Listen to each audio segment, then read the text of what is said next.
hitung suara pemilu, di mana Anies Muhaimin memperoleh 23,61% di wilayah Sulawesi Tenggara, pemirsa, sementara Prabowo Gibran 70,54% dan Ganjar Mahfud 5,85%. Ini di Sulawesi Tenggara ya. Sekarang kita lihat lagi. Di Sulawesi Tengah, baik, dengan suara masuk 70%, Anies Muhaimin 22, 02 69%, Ganjar Mahfud 8,98%. Ini di Sulawesi Tengah. Sekarang kita lihat lagi di Sulawesi Selatan seperti apa, 0138, 0256, 035%. Ya, ini sumbernya langsung dari KPU ya pemirsa ya. Sementara di Sulawesi Barat 27,85 untuk 01, Prabowo 64, 03 7,53. Sulawesi Utara 7,4801, 74,8302, 03 17%, 68. Ini cukup tinggi juga di Sulawesi Utara. Kalau di NTT, wah ini di NTT, 61%, 02 pemirsa, di 03 33%, ya katanya kandangnya ya. Dan juga Anies Muhaimin hanya dengan 5,5%. Sementara di wilayah NTB ini 0266, 0317, 0125% lebih NTB. Nah ini Papua, ini menarik nih. Papua Barat ini tempatnya Kakak Billy nih ya, 0262%, 0326, Anies Muhaimin ini 11,1%.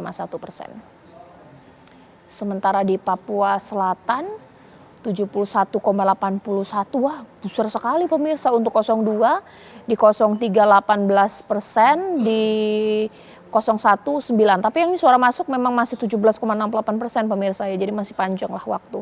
Papua Tengah gimana nih pemirsa, 61% dengan suara masuk 4,62, 03 ini 28, 0110. Papua Barat Daya, nah 59,5502, 26%, 03, 01, 13% dengan suara masuk 36,32. Sumbernya KPU pemirsa ya, bukan sumber yang aneh-aneh. Nah sekarang saya ke Mas Umam. Mas Umam, ya memang bisa dibilang bahwa ya sekarang mungkin realistis saja ya. Saya ngebayangin kalau jadi orang Papua udah tinggal di pelosok sana, jauh dari pembangunan. Yang terpikir di benak mereka siapa yang melakukan yang paling banyak untuk kita. Pastinya adalah pemerintahan sekarang Pak Jokowi. Dan yang paling menjanjikan adalah 02. Meskipun di sini Mas Nahra mengatakan ya enggak lah, kita juga pasti menjanjikan yang bagus-bagus. Bahkan juga 03 juga. Ya kita kan juga dorong Pak Jokowi untuk bekerja Indonesia Timur kan juga karena PDIP juga, bagaimana? Ya memang kalau misal menggunakan konsep linearitas elektoral, memang paslon yang mendapatkan dukungan dari kekuatan incumbent, meskipun sekarang nggak ada incumbent, tetapi kemudian penguasa memberikan seolah menjadi sponsor di balik koalisi, maka kemudian memang kutel efek yang dihasilkan dari capaian kinerja itu akan jauh lebih mengarah pada kubu paslon yang didukung. Ditambah lagi tadi ya ada beberapa poin yang tampaknya juga bisa di-highlight. Memang secara sosioantropologis pendekatan-pendekatan yang dilakukan oleh 02 itu relatif menunjukkan karakter timur. Karena lagunya. Salah satu, diakui atau tidak? Saya mencermati betul.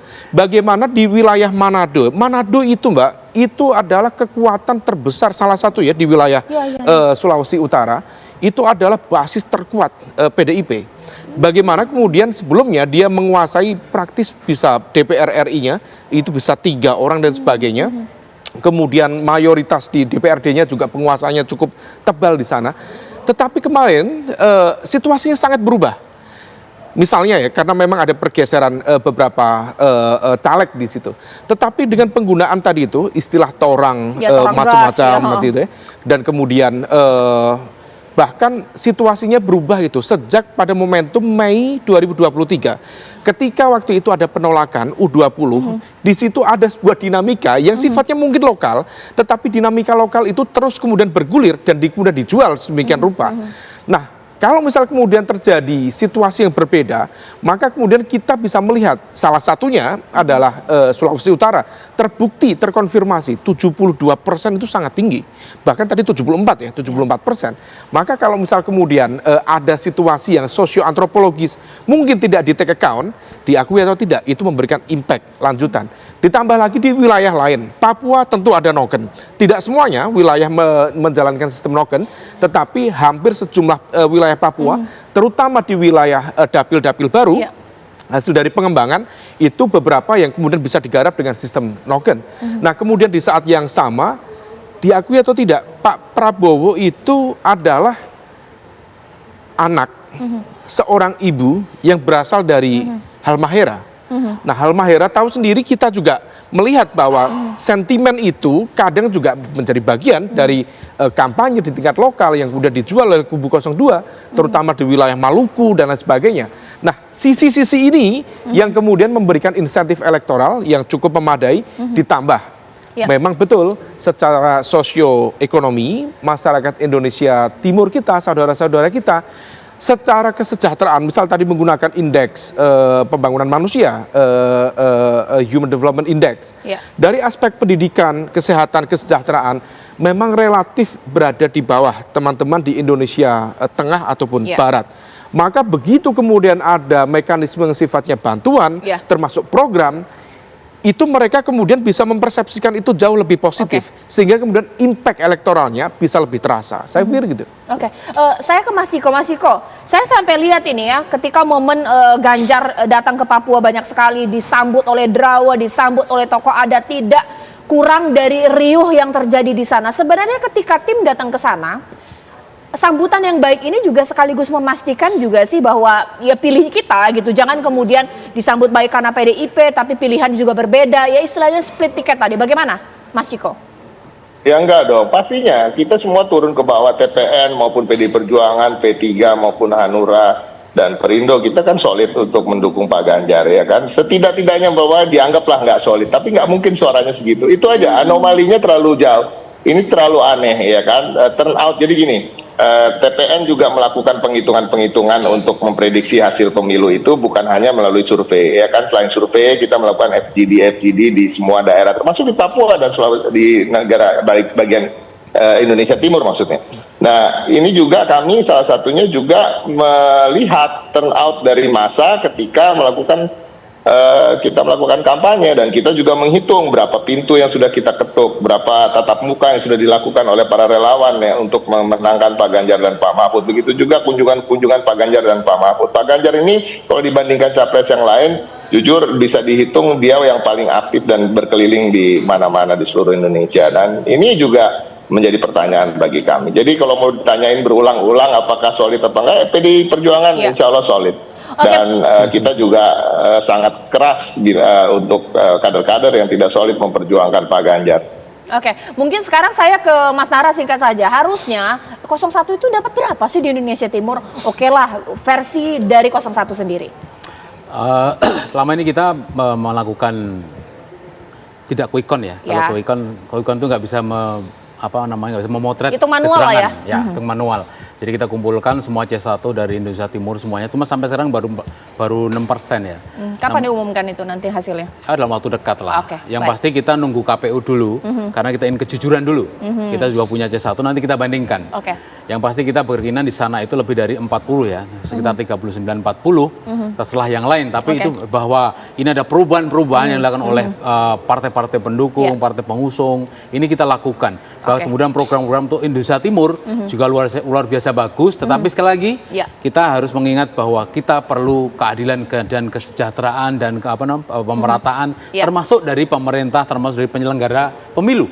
Jadi bukan hanya kita disuruh untuk ngapain aja, tetapi juga kita harus dilayani dengan baik. Jangan beda-bedakan, jangan diskriminasi, dan juga harus adil. Tidak boleh kita membiarkan kecurangan terjadi. Karena bagaimanapun orang butuh makan gitu loh. Kalau diguyur dengan bansos selesai semua itu.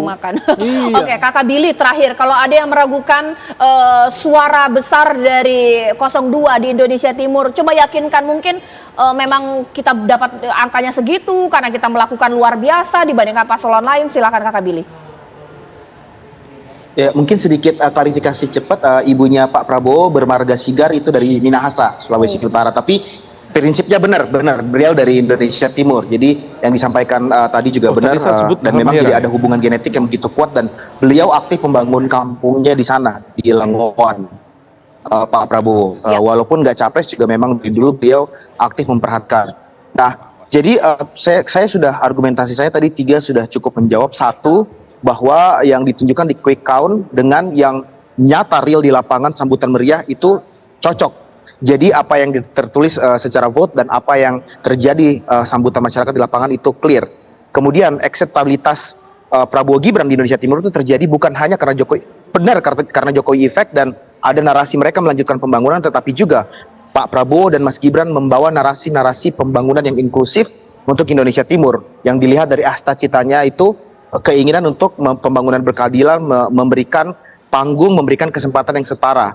Dan yang ketiga, kreativitas dari kampanye yang dilakukan oleh tim TKN sampai melibatkan TKD, di mana seluruh masyarakat, komponen masyarakat sampai ke level terkecil terlibat di dalamnya, itu membuktikan kesolidan narasi yang dibangun oleh Pak Prabowo dan Mas Gibran, bukan hanya tentang program yang diusung, tetapi juga tentang melibatkan masyarakat seluruhnya, termasuk masyarakat Indonesia Timur dalam proses kampanyenya. Dan itu yang membuat kemenangan Pak Prabowo dan Gibran ini dirasakan sebagai kemenangan bersama seluruh masyarakat Indonesia Timur gitu, secara organik. Jadi ya kita tunggu saja, apalagi 8 program prioritas Pak Prabowo memang menyasar wilayah-wilayah yang masih tertinggal, termasuk wilayah Indonesia Timur. Oke, Mas Umam, terakhir bahwa sambil kita menunggu hasil KPU, baik kiranya juga masing-masing paslon itu menyadari kelebihan kita di sini, strateginya, kekurangan di sini bagaimana? Iya, saya pikir hitung cepat, terutama di internal kubu masing-masing tetap harus dipercepat. Betul. Sehingga kemudian data dari masing-masing itu bisa dipertanggungjawabkan ketika kemudian nanti mendapatkan data dari KPU. Sehingga perbandingannya itu lebih clear. Nah, kalau misal kemudian sudah clear, maka kemudian basis bukti, data, informasi. Karena kalau misal kemudian mau dilanjutkan dalam level sengketa kepemiluan, kalau misal kemudian menggunakan pasal TSM, terstruktur, sistematis, masif, maka lagi-lagi pasal di dalam 286 di Undang-Undang Pemilu wajib untuk dipenuhi, yaitu menghadirkan bukti di 50% provinsi se-Indonesia.